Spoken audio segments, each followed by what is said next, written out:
বন্ধুরা, voice of Bithi channel থেকে আমি মিষ্টি মনি।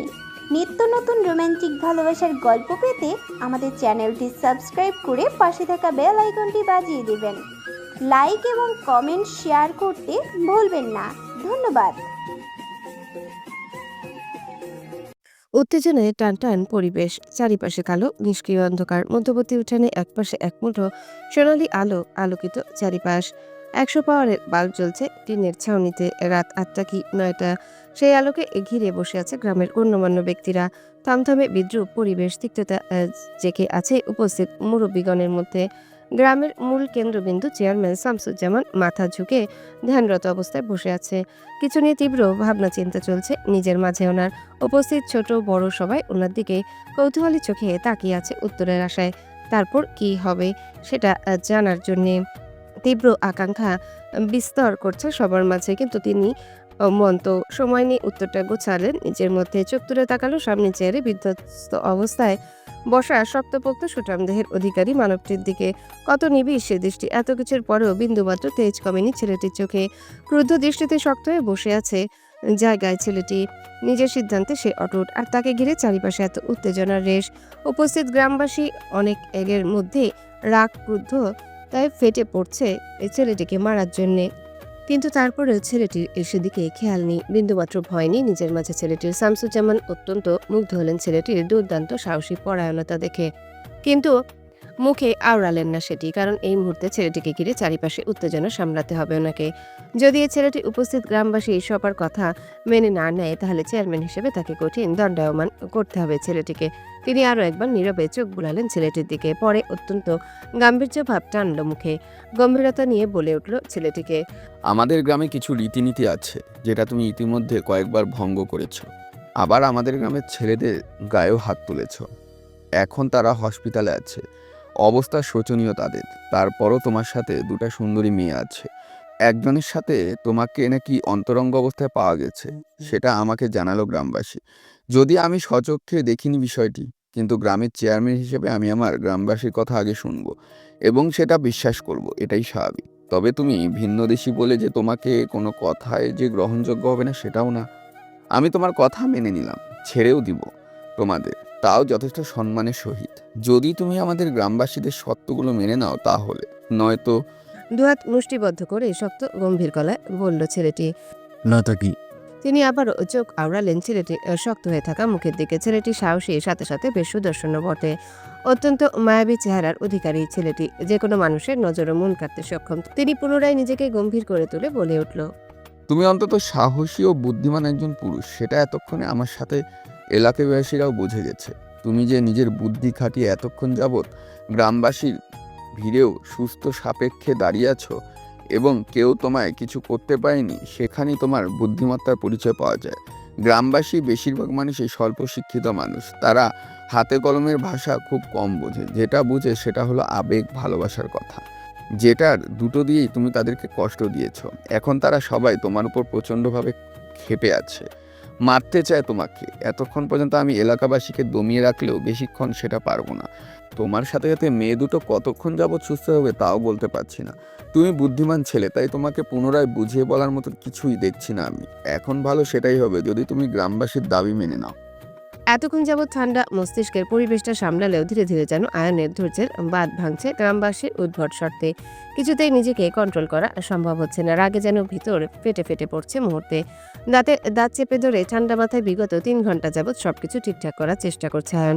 কিন্তু কিছুতে যেন কিছু ঠিক হচ্ছে না, বরং হিতে বিপরীত হচ্ছে পরিস্থিতিটা। সেই সন্ধ্যা 6টা থেকে গ্রামবাসী কাহিনী শুরু হয়েছে। এখন বাজে রাত 9টা। তারপর তাদের ছাড়ার নাম নেই। আটকিয়ে রাখা হয়েছে জোরপূর্বক তাদের 3 জনকে। তারপর আবার ফালতু সব শর্ত, বিয়ে করতে হবে। আয়ন রাগে হাতের মুষ্টিটা আরো শক্ত করে, বিরক্তির নিঃশ্বাস ফেলে শব্দ করে। এই ঘটনাটা শুরু হয়েছে সন্ধ্যা থেকে। আয়ন আজ বিকাল করে মায়া আর জুইকে নিয়ে ঢাকা থেকে বের হয়েছিল ব্রাহ্মণবাড়িয়ার উদ্দেশ্যে। মায়া আর জুইকে নিজ বাড়িতে রেখে আসার প্রধান দায়িত্বটা নিয়েছিল আয়ন। সেই দায়িত্ব পালনের জন্য বিকাল 4টা করে খানবাড়ি থেকে রওনা হয়েছিল আয়ন, মায়া আর জুইকে নিয়ে। ড্রাইভার সাথে আনেনি। আয়ন নিজেই ড্রাইভ করছিল গাড়ি। হঠাৎই মধ্য রাস্তায় গাড়িটা আপনা আপনি থেমে যায়।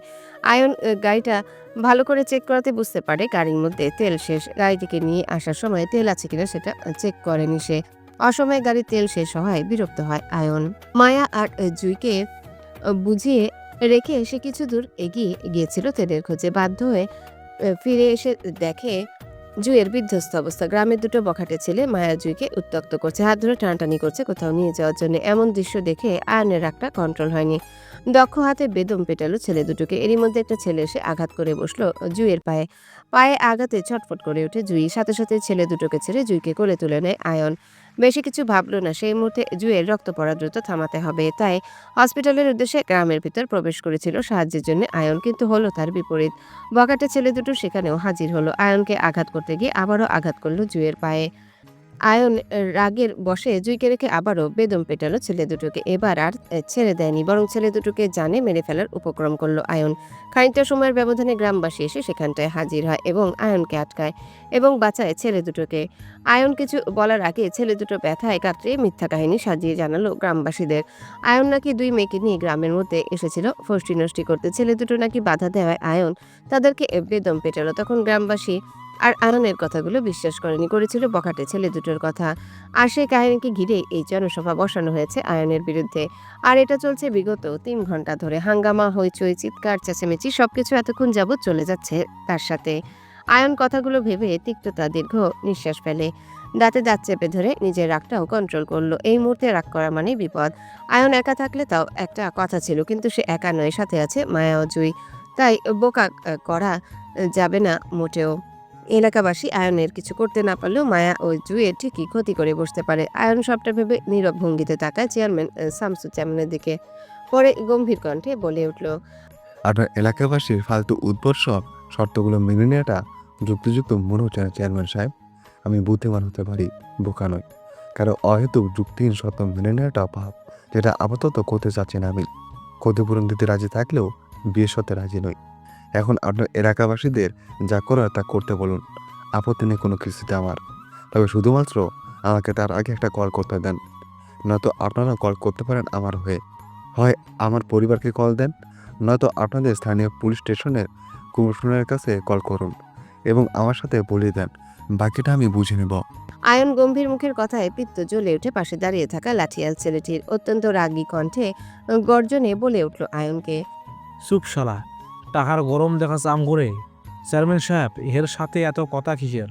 কন আম করে হের এখনই জ্যান্ত পুইতেলামু মাটিতে। দুই মাইয়া নিয়ে নষ্টমী করতে পারে, হে বিয়া করতে পারে না শালার ভূত। ছেলেটার অজপাড়া কথায় গা জ্বলে ওঠে আয়নের। অগ্নিদৃষ্টিতে তাকায় লাঠিয়াল ছেলেটির দিকে সে। লাঠিয়াল ছেলেটি আয়নের দৃষ্টি বুঝে আরও ক্ষিপ্ত হলো। অকট ভাষায় আরও কিছু আওড়াবে, তার আগে হাতের ইশারায় থামতে বলে চেয়ারম্যান শামসুজ্জামান। লাঠিয়াল ছেলেটি মুহূর্তেই থেমে গেল, কিন্তু ক্ষিপ্ত দৃষ্টিতে তাকিয়ে রইল আয়নের দিকে। আয়নের অগ্নিদৃষ্টি ও সেই দিকেই ছিল লাঠিয়াল ছেলেটির উপর। কিন্তু ঘোর ভাঙল আবারও চেয়ারম্যান শামসুজ্জামানের কথায়। আয়ন বিরক্তির দৃষ্টি ঘুরিয়ে চেয়ারম্যানের দিকে তাকায়। তিনি আবারও গম্ভীর মুখে বলে উঠল আয়নকে, তোমার কোনো কথাই এই মুহূর্তে রাখা হবে না, সেটা নিশ্চয়ই স্পষ্ট তুমি বুঝতে পারছো। তোমার ফোনও এই মুহূর্তে গ্রামবাসীর দখলে, সেই সাথে দুটো মেয়েও আমাদের কাছেই বন্দী। এখন হয়তো তুমি দুটো মেয়ের মধ্যে যে কোনো একজনকে বিয়ে করে সম্মানের সহিত বাসায় ফিরে যাও, নয়তো দুটো মেয়েকেই এই গ্রামে আটকে রাখবো আমরা। বিয়ে দিব দুটো মেয়েকেই আমাদের গ্রামের দুটো ছেলের সাথে, যাদের তুমি মেরে হাত পা ভেঙে হসপিটালে পাঠিয়েছো তাদের সাথেই। এমনকি তাদের অবস্থাও করুন। জীবনে ভালো মেয়েকে বিয়ে করতে পারবে কিনা সন্দেহ, তাই তুমি যেহেতু হাত পা ভেঙেই ফেলেছো, তাই তুমি ক্ষতিপূরণ দিবা তাদের। তোমার সাথে আসা দুটো মেয়েকে আমরা বিয়ে করিয়ে রেখে দেব এই গ্রামে, হয় স্বেচ্ছায় না হয় জোর করে। এখন তুমি ঠিক করো যে তুমি কি করবে। এতক্ষণে ধৈর্যের বাঁধ ভাঙল আয়নের। খানিকটা চমকায় চেয়ারম্যান শামসুজ্জামানের কথা, রাগে রিরি করে উঠল নিজের মাঝে। সে রাগটা প্রকাশও পেল নিজের চেহারায়। দাঁত চেপে ধরে বলে উঠল আয়ন, ফাজলামো পেয়েছেন আপনারা? সবকিছু এত সোজা মনে হয় আপনাদের কাছে? চিনেন আমাদের? জায়গায় বসে থেকে একটা ফোনের মাধ্যমে আপনার পুরো গ্রামবাসীর নাজেহাল অবস্থা করে ফেলতে পারে আমি। পুরো গ্রামবাসী সারা জীবন থানা পুলিশ কোর্ট কাছারি করেও রেহাই পাবে না চেয়ারম্যান সাহেব। এতটা বিধ্বস্ত অবস্থা হবে তাদের। আর তাছাড়া কতবার বলবো, মেয়ে দুটোর মধ্যে একজন আমার ফিয়েন্স হয়, তার সাথে আমার বিয়েও পারিবারিকভাবে ঠিক করা। সময় মতো আমরা বিয়েও করব। এখন আংটি পরে রেখেছি পারিবারিকভাবে, তবে বিশ্বাস হচ্ছে না আপনাদের? এখন আমরা পরিবারকে না জানিয়ে হুট করে বিয়েটা করাও সম্ভব নয়। আমার পরিবার কষ্ট পাবে সেটাতে। আর রইল, আমাকে অন্তরঙ্গ অবস্থায় পাওয়ায় তো সেটা নিয়েও আমি বেশ কয়েকবার বুঝিয়েছি আপনাদের যে আমার ফ্রেন্ডসের বোন বাম পায়ে প্রচণ্ড আঘাত পাওয়ায় আমি বাধ্য হয়ে তাকে কোলে নিয়েছিলাম হসপিটালে নিয়ে যাওয়ার উদ্দেশ্যে এবং মেয়েটিকে কোলে নিয়ে গ্রামের ভিতরে প্রবেশ করি, কিন্তু পথে মধ্যেই আপনারা সবাই আমাদের আটকে দিলেন এবং বন্দি করে রাখলেন এখানে 3 ঘন্টা ধরে। আর তাছাড়া আপনাদের এলাকার ওই ছেলে দুটো জন্য আজ এই অবস্থা হয়েছে জুয়ের। অসভ্যতামি করছিল আমার ফ্রেন্ডস ও তার বোনের সাথে, আর আমি সেই বিষয়টিকে কেন্দ্র করেই বেদম মারলাম তাদের। ইচ্ছে বলছিল ছেলে দুটোকে জানান মেরে ফেলার, কিন্তু করিনি, দয়া দেখিয়ে ছেড়ে দিয়েছিলাম তখন। আর এখন তাদের হাতেই আমার ফ্রেন্ডস ও তার বোনকে তুলে দিতে বলছেন চেয়ারম্যান সাহেব। আপনার মনে হয় না এবার বাড়াবাড়িটা বেশি বেশি হয়ে যাচ্ছে? আয়নের কথাগুলো অত্যন্ত মনোযোগ সহকারে শুনলেন উপস্থিত সবাই, কিন্তু কানে তুলল না কেউ। চেয়ারম্যান শামসুজ্জামান কিছু বলবে তার আগে পাশ থেকে বলে উঠল বয়স্ক বৃদ্ধা লোকটি। এই পোলা শৈলের জোর দেখা সামাঙ্গ লগে আঙ্গ গ্রামের থাইকা কস আঙ্গ গ্রামের পোলারে জানে মাইরা লাইবে। আমরা কি শুধু শুধু বইয়া রইছি জানে সাহস দেখা সামাঙ্গ লগে। আয়ন তীক্ষ্ণ দৃষ্টিতে তাকালো লোকটার দিকে। বয়স্ক লোক, ঢিলে ঢালা সাদা পুরাতন একটা পাঞ্জাবি পরা লুঙ্গির সাথে, মুখ ভর্তি লাল লাল দাড়ি, হয়তো মেহেদি দিয়ে পাকা দাড়ি লাল করে রেখেছে। আয়ন বেশ বুঝতে পারলো এখানে উপস্থিত কেউই তার কথাগুলো কানে নিচ্ছে না, বরং তারা নিজেদের সিদ্ধান্তে আটকে আছে। আয়ন বিরক্তি নিয়ে কিছু বলবে তার আগেই আবারও পাশ থেকে অন্য একজন বয়স্ক বৃদ্ধা লোক মুখে পান চিবুতে চিবুতে বলে উঠল, এই পোলার এত কথা শোনার দরকার আসেনি চেয়ারম্যান। আমরা গ্রামবাসী যা কইমু তাই শুনব। এই পোলা এত কথা না কইয়া বিয়েটা তাড়াতাড়ি করাই দাও চেয়ারম্যান। আঙ্গ এলাকার পোলার লগেই দাও বিয়েটা। তাও কাহিনীটা শেষ করো, 3 ঘন্টা ধরে বইয়া রয়েছি জানে তামাশা দেখতে আসি এই পোলার। এখন আমার কোমরটা ব্যথা করতে আছে, বাড়িতে জামুগা। আমার আবার পায়ের ব্যথাটা শুরু হইতাছে। তাড়াতাড়ি শেষ করো তামসাটা। বৃদ্ধা মুরব্বী রসিয়ে রসিয়ে কথায় মুহূর্তে সজোরে সম্মতি জানালো এলাকাবাসী। তীক্ষ্ণ গর্জনে জানালো মায়ার জুয়ের বিয়ে করিয়ে দিতে আঘাতপ্রাপ্ত ছেলে দুটোর সাথে। আয়নের বুক কেঁপে ওঠে এক মুহূর্তের জন্য, সে এটা কিছুতে করতে দিবে না কাউকে। আয়ন অস্থির ভঙ্গিতে হুমকি স্বরূপ বলে উঠল, মাথা ঠিক আছে আপনাদের কারোর? আপনাদের ধারণা আছে আমরা কারা আর কি করতে পারি আপনাদের গ্রামের সাথে? আপনারা যে আমাদের আটকে রেখেছেন এবং জোরপূর্বক বিয়ে দিতে যাচ্ছেন, তার জন্য আইন আপনাদের কতটা ভয়াবহ শাস্তি দিতে পারে সে ধারণা আছে আপনাদের কারণ? আমরা এখান থেকে ছাড়া পাওয়ার পর আপনাদের কি হাল করব সে ধারণা একটাবারও করেছেন কেউ? আয়নের কথাগুলো পছন্দ হলো না কারো। উপস্থিত সবাই বিদ্রুপ দৃষ্টি স্থির আয়নের উপর, যার রেশ টেনে পাশ থেকে কয়েকটি লাঠিয়াল ছেলে রেগে তেড়ে আসতে চায় আয়নকে মারতে। পরিস্থিতি প্রায় ধ্বস্তাধস্তিতে চলে গেছে, মারামারি নিশ্চিত। এতে করেও আয়নের ভাবাভাগ হলো না বিন্দু মাত্র। চেয়ারম্যান শামসুজ্জামান দ্রুত উঠে থামিয়ে দেয় লাঠিয়াল ছেলেগুলোকে। পরিস্থিতি সামলানো দায় এবং ধমক স্বরূপ বলে এই মুহূর্তে চুপ থাকতে তিনি কথা বলছেন। পুনরায় গিয়ে বসলো নিজের জায়গায়। অত্যন্ত হিটমিট মেজাজে বলল, দেখো ছেলে, পুলিশ, টাকা, ক্ষমতা আপাতত কোনো কিছুই তোমাকে রক্ষা করতে পারবে না এই মুহূর্তে, কারণ গ্রামবাসীরা প্রচণ্ড রাগান্বিত তোমার উপর। তুমি এই এলাকায় ঢুকেছো মেয়ে নিয়ে, তা আবার শ্লীলতার ভঙ্গিতে। তোমার এই নোংরা কাজে আমাদের গ্রামের ছেলেমেয়েরা ভবিষ্যতে এমন শ্লীলতার কাজকর্ম করে বেড়াতে পারে। যদি এখন আমরা মুরব্বীরা তার সঠিক বিচার না করি, চেয়ারম্যান হয়ে আমি আমার গ্রামের ভবিষ্যৎ নিয়ে আগে চিন্তা করব, এটাই স্বাভাবিক। দ্বিতীয়ত, তুমি আমাদের গ্রামের ছেলেকে মারধর করেছো ব্যাপক, একেবারে হাত পা ভেঙে হসপিটালে পাঠিয়েছো। তৃতীয়ত, তুমি আমাদের এলাকায় কিছু দোকানপাটও নষ্ট করেছো বাজেভাবে। এখন তুমি সেই দোকানগুলোর ক্ষতিপূরণ করতে হবে, নয়তো কোনো ছাড়াছাড়ি নেই। আর রইল তোমার আমাদের ভয় দেখানো নিয়ে, তাহলে সেটা তুমি এখান থেকে ছাড়া পাওয়ার পরই করবে।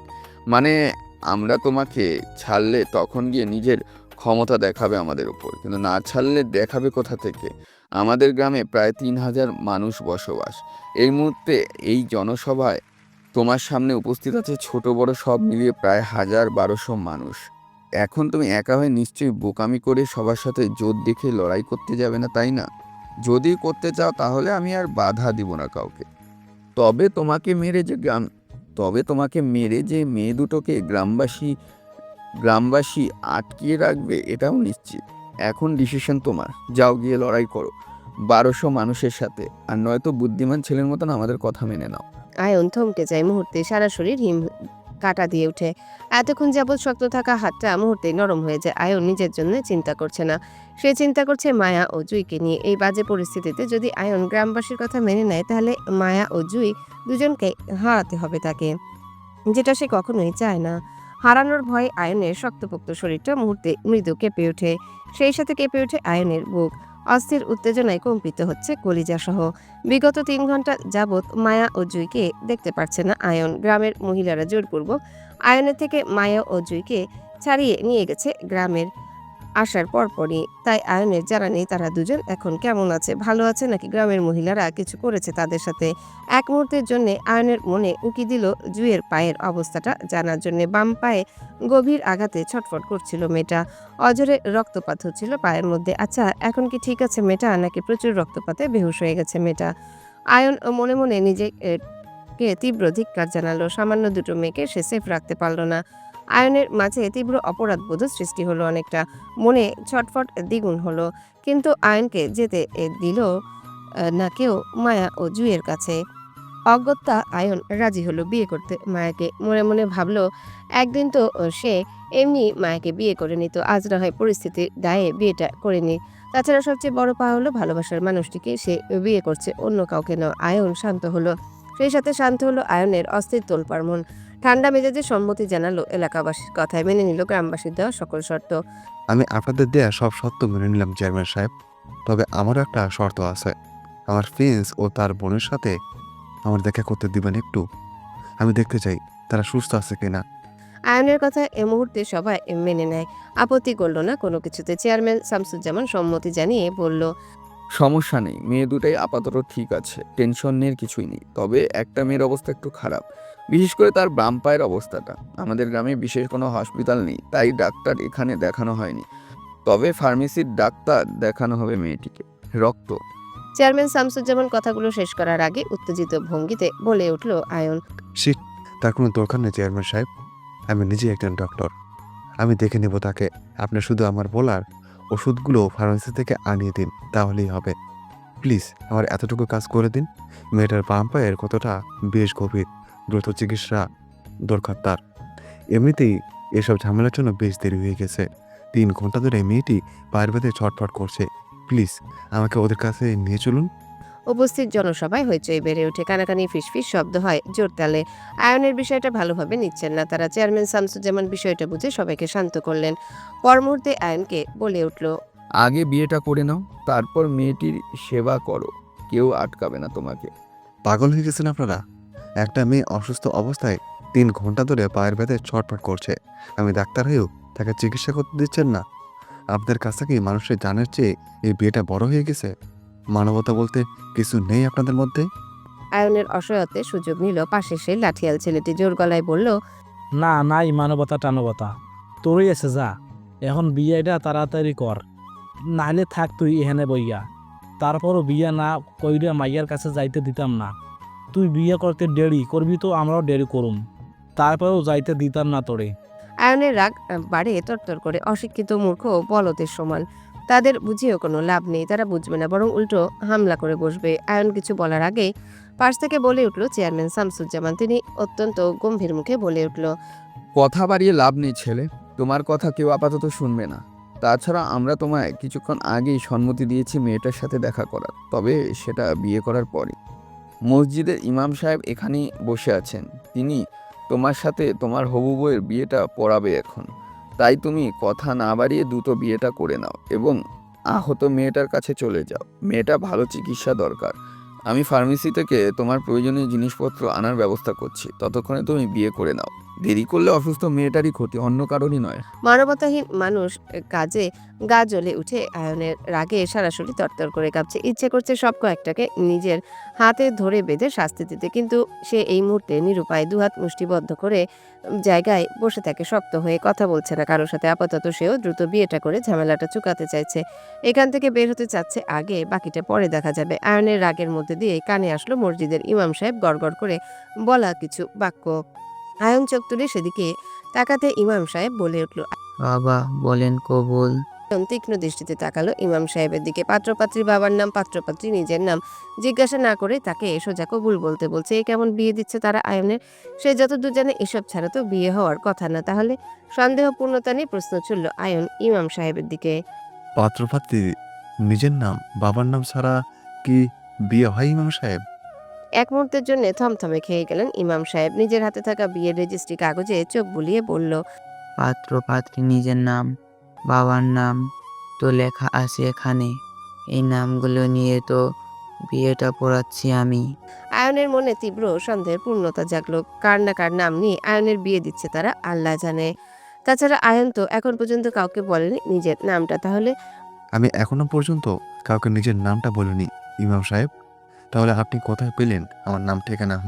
পাশ থেকে দ্রুত গলায় বলে উঠল চেয়ারম্যান শামসুজ্জামান। আমি দিয়েছি তোমার নাম ঠিকানা, তোমার ওয়ালেট ভিজিটিং কার্ডে তোমার নাম ঠিকানা ছিল, সেটাই দিলাম। সেই সাথে ওয়ালেটের মধ্যে তোমার একটা ভিসার কাগজে পেয়েছিলাম, সেখান থেকে তোমার বাবার নামটাও যোগ করলাম। আর রইল তোমার ফিয়েন্সের নাম, তাহলে সে নিজেই বলেছে। আমি মহিলা দিয়ে জিজ্ঞেস করিয়েছিলাম, মেয়ের নাম রিক্তা ইসলাম মায়া এবং বাবার নাম শফিকুল ইসলাম। বাকি আর কিছু জানার প্রয়োজন আছে বলে মনে হচ্ছে না আয়ান সাহেব। আয়ন আর কিছু নিয়ে মাথা ঘামালানো। যেহেতু মায়ের সাথে তার বিয়েটা হচ্ছে সেহেতু আর কিছু দেখার প্রয়োজন হলো না তার। আপাতত দ্রুত বিয়েটা সেরে এখান থেকে সোজা ঢাকা ফিরতে চায় আয়ন। জুইকে ভালো চিকিৎসা দেওয়া দরকার। আজ এত কিছুর পর কোনোভাবেই মায়ের জুইকে নিয়ে ব্রাহ্মণবাড়িয়ে যাওয়া যাবে না, তাহলে বড়সড় ঝামেলায় পড়বে আবারও। জুয়ের অবস্থাটা করুণ। তাই চেয়ারম্যান শামসুজ্জামানের কথা আয়ন মুহূর্তে চুপ করে গিয়ে শান্ত ভঙ্গিতে বসে রইল। ইমাম সাহেবের কথায় দীর্ঘ নিঃশ্বাস ফেলে কয়েক সেকেন্ড লম্বা একটা দম নিয়ে ঠান্ডা ভিজা গলায় বলল। কবুল। পাশ থেকে মুরব্বীরা একত্রে শব্দ করে বলে উঠল, আলহামদুলিল্লাহ।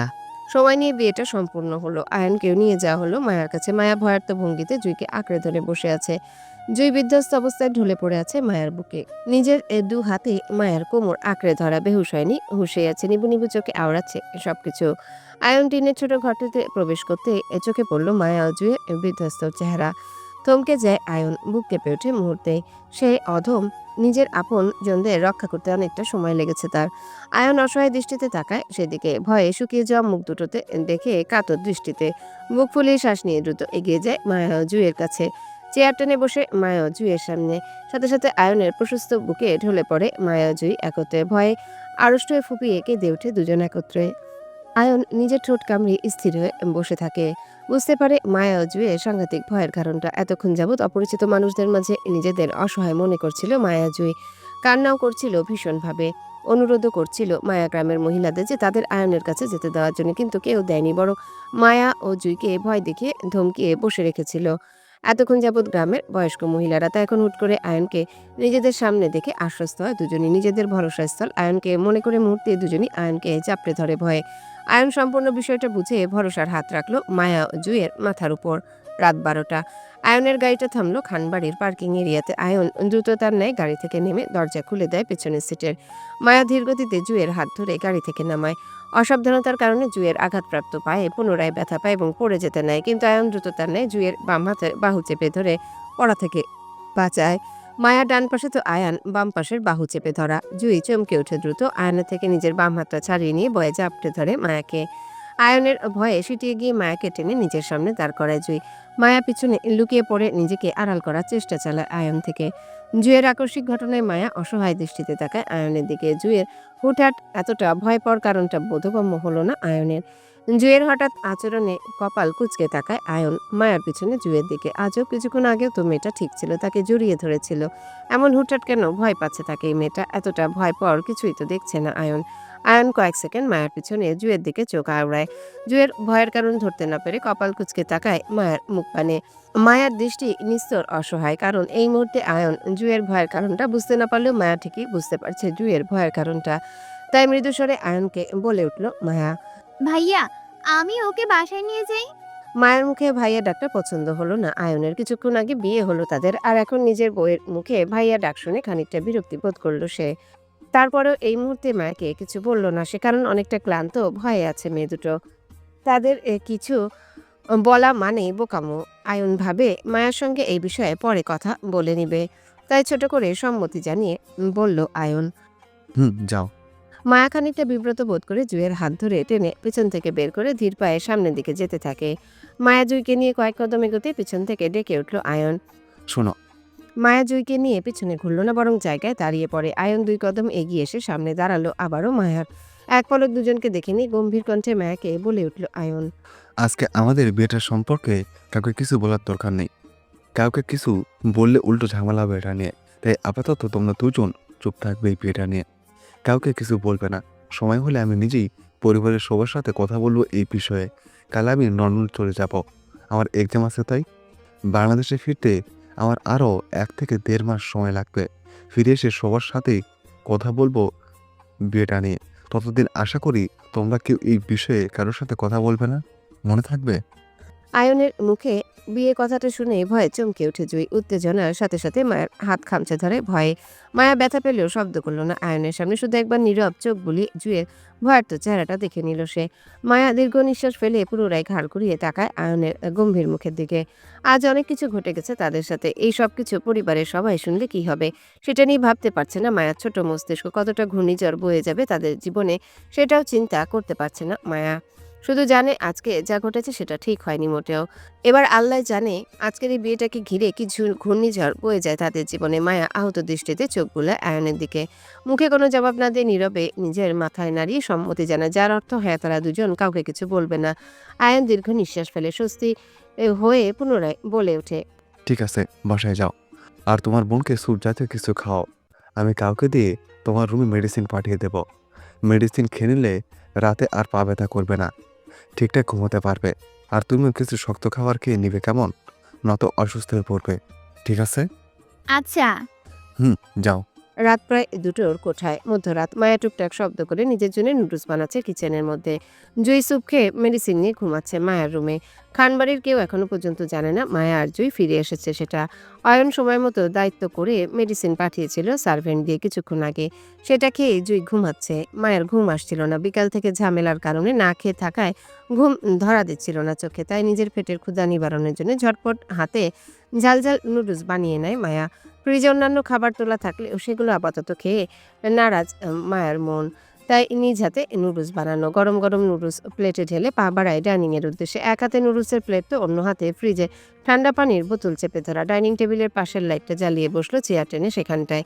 পেটের ক্ষুধার জন্য মায়া পরপর কয়েক চামচ তুলল মুখে। ঝালের কারণে চোখের কোণে মৃদু মৃদু পানি কণা জমলো মুহূর্তেই মায়ার। তারপরেও স্বাদ মতো টেস্ট হওয়ায় সেই নুডলস খেতে লাগলো মনের আনন্দে সে।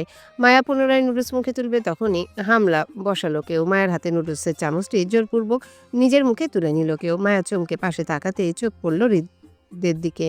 হৃদ সঙ্গে সঙ্গে চেয়ার টেনে মায়ের পাশে বসে পড়ে ধূপ করে। মায়া হৃদের ভয়ে আটকে ওঠে দ্রুত। উঠতে নিবে তার আগে হৃদ মায়া চেয়ার টেনে নিজের আরো কাছে নিয়ে আসে এবং ধমকের স্বরে বলে, এবে চুপচাপ বসে থাকো, আমরা খাবো এখন। কথাগুলো বলতে না বলতেই সাথে সাথে মায়ার খাবার প্লেট কেড়ে নেয় নিজের কাছে। পরপর কয়েকটা চামচ কেটে নুডলস মুখে দিতে চোখ মুখ লাল হয়ে আসে প্রচণ্ড ঝালে। হৃদের ঝালের কারণে হালকা হিসাতে লাগলো হৃদ। বিরক্তি নিয়ে মায়াকে বলল, উফ, এত ঝাল কেন? নেক্সট এত ঝাল খাওয়া যাবে না তোমার। বেশি ঝাল খাওয়া মানুষদের নাকি বেশি রাগ হয়, কিন্তু তোমার রাগ থাকা যাবে না। তোমার রাগ থাকাটাও নিষেধ, তাই তোমার ঝাল খাওয়াটা নিষেধ আজ থেকে। মায়া হৃদের কথায় ভয়ার্ত দৃষ্টিতে তাকায় সেদিকে। হৃদের লাল হয়ে যাওয়া চেহারাটা স্পষ্ট জানান দিচ্ছে হৃদের ঝাল জাতীয় খাবারগুলো একদমই পছন্দ নয়, খেতে পারে না। হৃদের অবস্থা দেখে মায়া মনে অদ্ভুত মায়া সৃষ্টি হলো হৃদের জন্য, কিন্তু তা প্রকাশ করলো না। হৃদ হিসাতে হিসাতে খেতে লাগলো মায়ের বানানো সম্পূর্ণ নুডলসগুলো। বিন্দুমাত্র নষ্ট করছে না, বরং যত্ন সহকারে খাচ্ছে মায়ের হাতের নুডলস। খেতে খেতে আবারও বলে উঠল হৃদ, যাও, আমার জন্য ব্ল্যাক কফি বানিয়ে আনো 5 মিনিটের মধ্যে। হৃদের কথায় মায়া ইতস্তত বোধ করে মাথা নত করে বসলো হৃদের সামনে। হাঁসফাঁস করতে লাগলো অপরাধীর মতো। হৃদ মায়ার নড়চড় না দেখে খাওয়া বন্ধ করে কপাল কুঁচকে তাকায় মায়ার দিকে। হৃদ তীক্ষ্ণ কণ্ঠে প্রশ্ন করে বলল, কি সমস্যা, যাচ্ছ না কেন? মায়া নড়ে চড়ে বসে আর চোখে একবার তাকায় হৃদের দিকে। সাথে সাথে চোকাচোকি হয় দুজন। আর যেহেতু হৃদ মায়ার দিকে তাকিয়েছিল তাই মায়া দ্রুত নিজের দৃষ্টি নিচে নামিয়ে নেয় হৃদের থেকে। তারপর আস্তে করে মিনমিনে গলায় বলে উঠল, আমি ব্ল্যাক কফি বানাতে পারি না। মায়ের উত্তরটা পছন্দ হলো না হৃদের, তাই রাগে হিটমিট মেজাজে বলল, তা পারবা কেন? আমার কোনো কিছুতে তোমার পারার কথা না। তুমি তো আর আমার কিছু হও না। আমি ছাড়া বাকি সবার অনেক কিছু লাগে তুমি, তাই সবারটা খেয়াল থাকে, শুধু আমারটা খেয়াল থাকে না তোমার, তাই না? হৃদের হঠাৎ রেগে যাওয়ার কারণটা বুঝলো না মায়া, তবে এতটা বুঝতে পারলো যে ওর হৃদ ভাইয়ার খেয়াল রাখা প্রয়োজন ছিল। মায়া চমকায়, চোখ চোখ তুলে তাকায় হৃদের বিরক্তিমাখা ফেসের দিকে, আর মনে মনে ভাবে আচ্ছা সত্যি কি তার হৃদ ভাইয়ার খেয়াল রাখা দরকার ছিল, কিন্তু কেন? কোনোদিন তো মায়ার প্রয়োজন হয়নি তার হৃদ ভাইয়ার, তাহলে আজ কেন প্রয়োজন হলো? মায়া আরো কিছু ভাবার আগেই কানে আসলো হৃদের তীরে মেজাজের কথা। যাও, যেটা বলো সেটা বানিয়ে নিয়ে আসো আপাতত, তবে 5 মিনিটের মধ্যে আসবে, বুঝছো? মায়া মাথা নাড়ায় বলে, আচ্ছা। দ্রুত যাও। মায়া চলে যেতে হৃদ পুনরায় নিজের খাওয়াতে মনোযোগী হয়। ঝালের কারণে চোখ দিয়ে অনর্গল পানি ঝরছে, কিন্তু তারপরেও খাচ্ছে। সম্পূর্ণ নুডলস শেষ করার আগে হৃদে ঝাল উঠে যায় মস্তিষ্কে, কাশতে থাকে অনবরত।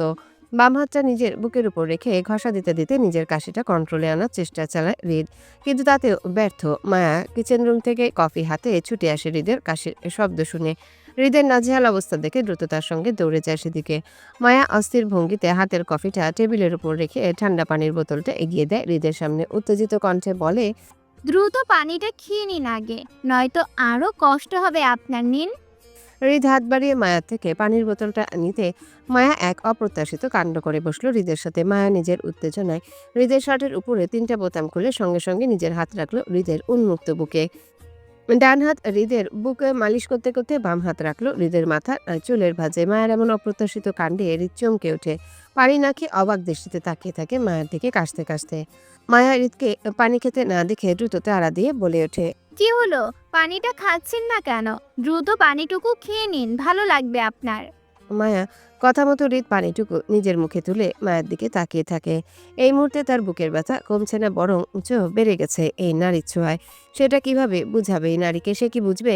তাই এই বুকে ব্যথাটা হৃদ চোখ বোলায় মায়ের চিন্তিত চেহারায়। মায়ের চোখে মুখে নিজের জন্য টেনশন দেখে মুহূর্তে অদ্ভুত শীতল হাওয়া বয়ে যায় হৃদের বুকে। হৃদের মনে প্রবল ইচ্ছে জাগে নিজের ক্ষতি করে করে এই নারীকে তার জন্য টেনশনে ফেলে রাখতে সারা জীবন। এতে করে হৃদের মনে সুখ, এই নারীর মনে দুঃখ পাবে, সেই আনন্দে এটাই করতে চায় সে। হৃদ আরো কিছু ভাবার আগে মায়া হালকা শাসায়িত কণ্ঠে হৃদকে বলে উঠল, যেটা খেতে পারেন না সেটা খেতে যান কেন আপনি? ঝাল আপনার মোটেও পছন্দ না, তারপরেও কেন খাচ্ছেন এইগুলো?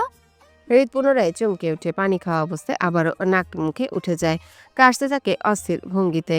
এবার ঝালের জন্য নয়, বরং মায়ার মধ্যে হৃদের জন্য অধিকার বোধ দেখে হৃদ বুঝতে পারে মায়ার মনে হৃদের জন্যে মায়া কাজ করে। তাই তো এতটা অস্থির তোলপা হৃদকে নিয়ে মায়ার। যেন কষ্টটা হৃদের নয় মায়ার লাগছে। হৃদ চুপ থাকে, মায়াকে কিছু বলে না, শুধু কাশির বেগটা কমিয়ে আনতে চায় নিজের মধ্যে। মায়া হৃদের বুক দ্রুত হাতে মালিশ করে হৃদকে শান্ত করার চেষ্টা চালায় অস্থির ভঙ্গিতে। মায়ের হাতের রেশমি চুড়িগুলো ঝংকার তুলে শব্দ করে হৃদের কানে। হৃদ অনুভব করে কয়েক সেকেন্ডের ব্যবধানে হৃদের কাশি থেমে যায়, শান্ত হয় মুহূর্তে। কিন্তু তখনও মায়ার হাত চালায় হৃদের বুকে। হৃদ শান্ত হয়, কিন্তু মায়াকে থামানোর চেষ্টা করে না, বরং নিজেই ঢলে পড়ে মায়ের বুকে, দু হাতে জড়িয়ে ধরে মায়ের কোমর। মায়া চমকে ওঠে, থমকে দাঁড়ালো মুহূর্তে হৃদের কাণ্ডে। এতক্ষণ যাবৎ হৃদের জন্য অস্থির থাকলে এখন ভয়ে সিটিয়ে যাচ্ছে প্রচণ্ডভাবে। হৃদকে মায়া ভয় পায় প্রচণ্ডভাবে। মায়ার জানা মতে হৃদ ভালো নয়, খারাপ মানুষ, কিন্তু হৃদের অসুস্থতা দেখে নিজেকে ঠিক রাখতে পারেনি মায়া। নিজের অজান্তেই মায়া হৃদের জন্য অস্থির হয়ে গিয়েছিল, কিন্তু হৃদের কাণ্ডে হুঁশ ফিরতেই মায়া ভয়ে আড়ষ্ট হয়, পালাতে চায় হৃদ থেকে, কিন্তু তার আগে হৃদের বাহুডোরে আটকে পড়ে মায়া। ছটফট করে হৃদের বাহুডোর থেকে নিজেকে ছাড়ানোর চেষ্টা করে, কিন্তু ব্যর্থ হয়। হৃদের শক্তির সাথে পেরে ওঠে না সে। নিজের দু হাতে মায়ের কোমর ঝাপটে ধরে শক্ত করে চেয়ারে বসে থাকা অবস্থায় মায়ের বুকে মাথা রেখে নিঃশাক্ত কণ্ঠে বলে ওঠে, আচ্ছা, আমাকে দেখলে কি তোমার কিছু হয় না? আমার তো হয় অনেক কিছু তোমাকে দেখলে, স্টিল এখনো হচ্ছে অনেক কিছু। উফ, অসহ্য অস্থির তোলপাড় হচ্ছে আমি। তোমাতে মনে তীব্র ইচ্ছা জাগ্রত হচ্ছে তোমাদের হারাতে। কি করব আমি বলো? মায়ার শরীর তত্তর করে কাঁপুনি দিয়ে উঠছে, বারবার দাঁড়িয়ে থাকার শক্তিটা পাচ্ছে না হৃদের এমন ছোঁয়ায়। মায়ের কিশোরী বয়সে প্রথম কোনো পুরুষ মানুষের ছোঁয়া পেল, তা অতটা গভীরভাবে। হৃদ মায়ের কম্পিত শরীরটা বুঝতে পেরে আরো গভীরভাবে জড়িয়ে নেয় মায়াকে নিজের সাথে। মোহিত স্বরে পুনরায় বলে ওঠে, আচ্ছা, তুমি কি আমার জন্য হালাল নাকি হারাম? হারাম হলে সেটা আমি মানি না, আর যদি হালাল হও তাহলে আমার এখন কি করা উচিত তোমার সাথে? চুমু খাওয়া উচিত? আচ্ছা, বিয়ে হয়েছে অনেকদিন হলো, এখন কি তোমার সাথে আমার বাসরটাও করে নেওয়া উচিত? হৃদ মোহিত হয়ে আরো গভীরভাবে জড়িয়ে নেয় মায়াকে। মায়া তরতর করে কেঁপে ওঠে, নিজের কম্পিত হাত রাখলো হৃদের কাঁধের উপর। নিজের কাঁধে মায়ের স্পর্শ পেয়ে আরো মোহিত হয়ে ওঠে হৃদ। নড়ে চড়ে উঠে নিজের মাথাটা হালকা উঁচু করে ঠোঁট চেপে ধরে মায়ার গলায়। মায়া চমকে ওঠে, হিতাহিত জ্ঞান হারিয়ে করে বসে মস্ত বড় ভুল। নিজের উত্তেজনা দমাতে না পেরে করে বসে অপ্রত্যাশিত কাণ্ড। হৃদের সাথে হৃদ মায়ের গলায় নিজের ঠোঁট ছোঁয়াতে ছিটকে সরল মায়া। নিজের দুহাতে হৃদকে ধাক্কা দিয়ে মনের অজান্তে কাপা হাতে ঠাস করে চর বসালো হৃদের বাম গালে। এক মুহূর্তের জন্য ঝংকার তুলে সামান্য সেই চর। থমকে যায় হৃদ, সেই সাথে থমকে যায় নিস্তব্ধ নির্ঘুম পরিবেশ। মাঝে রাতের দেওয়াল ঘড়ির সেকেন্ডের কাটা শব্দ ছাড়া কিছুই আসলো না কানে। মুহূর্তে যেন নিস্তেজ হয়ে যায় আবেগীয় পরিবেশটা। মায়া নিজের অজান্তে হৃদকে থাপ্পড় মারার ভয়ে সঙ্গে সঙ্গে নিজের দুহাতে মুখ চেপে ধরে আতঙ্কিত দৃষ্টিতে হৃদের দিকে তাকিয়ে থাকে। হৃদ থমকে আছে, দৃষ্টি স্থির ফ্লোরের উপর। হয়তো নিজের সাথে কি হচ্ছে বিষয়টা এখনো বোধগম্য হচ্ছে না। মায়ের নিজের মাঝে ভয়ের সাথে সাথে অপরাধ বোধ কাজ করলো তীব্র। হৃদের হঠাৎ ছোঁয়া উত্তেজিত করে বসলো ভুল, কিন্তু এখন তীব্র আতঙ্কিত হয়ে ফুপিয়ে কেঁদে উঠে হৃদের সামনে মুখ চেপে ধরে। মায়ের কান্নার শব্দ কানে যেতে চোখ মুখ শক্ত হয়ে আসে হৃদের। দুহাত মুষ্টিবদ্ধ করে নিয়ে জায়গাটায় বসে থাকে। কয়েক সেকেন্ডের সময়ের ব্যবধানে বিকট শব্দে ঝংকার তুলে ডাইনিংয়ে। হৃদের সামনে থাকা ডাইনিং টেবিলের উপরে নুডলস প্লেট সহ পানির বোতল, কফির মগ ছিটকে পড়ল একসাথে ফ্লোরে। হৃদ রাগে ছুঁড়ে ফেলে সবকিছু। রাগ কমলো না, বরং আরও বাড়ল। হৃদের এমন কাণ্ডে ভয়ে লাফিয়ে ওঠে মায়া। তারপরও জায়গায় জড়সড় হয়ে দাঁড়িয়ে আছে। হৃদকে সে থাপ্পড় মারতে চায়নি, কিন্তু তখন মনের অজান্তেই ভুল করে মেরে ফেলেছে। ভীষণ বড় ভুল করে ফেলেছে সে। এখন কি হবে সেটা ভাবতেই ভয়ে কান্না দলা পাকিয়ে আসছে নিজের মধ্যে। মায়ার কান্নার বেগ বাড়ে, সেই সাথে বাড়ে হৃদের রাগ। হৃদ সবকিছু ছুঁড়ে ফেলে তেড়ে যায় মায়ার দিকে। শক্ত হাতে মায়ার কবজি টেনে ধরে ঠাস করে থাপ্পড় বসায় মায়ের গায়ে। হৃদের থাপ্পড়ের বেগটা এতটাই প্রবল ছিল যে মায়া তাল সামলাতে না পেরে ছিটকে পড়ল ফ্লোরে। হৃদ সেদিকে তাকিয়ে থেকে রাগে রিরি করে বলে উঠল, বেয়াদবের বাচ্চা, থাপ্পড় মারলি কেন তুই? আমাকে তো ছোট মনে হয়। মায়া ফ্লোরে উপর হয়ে টুকরে কেঁদে উঠে, হাতের চুড়িও ভাঙে স্বল্প। হৃদ কথাগুলো বলতে না বলতে পুনরায় মায়ার বাহু ধরে টেনে দাঁড় করায় নিজের সামনে। নিজের দু হাতে মায়ের দুই বাহু শক্ত করে চেপে ধরে মিশায় নিজের সাথে। মায়া কান্না জড়িত অশ্রু ভেজা চোখ পড়ল হৃদের অগ্নি দৃষ্টিতে। হৃদের লাল লাল চোখ জোড়ায় ভেসে উঠল প্রচণ্ড রাগ, ক্রুদ্ধ। মায়ের হৃদকে দেওয়া থাপ্পড়টা হালকা হাতে হলেও হৃদের অপমান বোধ করাটা ছিল তীব্র। আর সেই অপমান বোধ থেকে অগ্নির মতো জ্বলে ওঠা হৃদের। মায়ের বাহু টেনে নিজের আরো কাছে নিয়ে দাঁতে দাঁত পিষে বলে উঠল, থাপ্পড় মারিস আমাকে? আমার ছোঁয়া তোর এত খারাপ লাগে? আমি ছুঁয়ে দিলে তো যত সমস্যা হয়। আয়নের বুকে ঢলে পড়তে তো সমস্যা হয় না? তখন অনন্ত পাস মজা লাগে, তাই না? সুখ খুঁজে বাস নাগরের বুকে। আমার বুকে কি আমি অ্যাসিড ছিটিয়ে রেখেছি যে আমি চুলিতে জ্বলে উঠে শরীর? হৃদের মুখে আয়নের নামটা শুনে আরেক দফা চমকে ওঠে মায়া। আজ সন্ধ্যা রাতে যে ওই বিয়ের ঘটনাকে ঘিরে মায়া আর জুই একত্রে আয়নকে জড়িয়ে ধরেছিল, সেটা হৃদ কিভাবে জানলো সেই বিষয়টা বোধগম্য হলো না মায়ার। তবে হৃদের ভয়ে প্রশ্ন করাটাও হলো না ওর। এই মুহূর্তে মায়ার নিজেকে হৃদ থেকে বাঁচাতে ব্যস্ত। ভয়ে আতঙ্কে সিটিয়ে আছে হৃদের হাতের থাবাতে। চোখের পানি ফেলছে অজর ধারায়, বাহুর ব্যথায় কুকড়ে উঠছে বারবার। ব্যথায় হালকা ছটফট করতে করতে কান্না জড়িত গলায় বলল, আমার লাগছে তো ভাইয়া। কথাটা পছন্দ হলো না হৃদের। আরো শক্ত করে চেপে ধরে মায়ার দুই বাহু। মুহূর্তে ব্যথায় কুকড়ে উঠে মায়া, চোখে টলমল পানি। হৃদ মায়ার বাহু চেপে ধরে হালকা উঁচু করে নিজের মুখ বরাবর ধরে।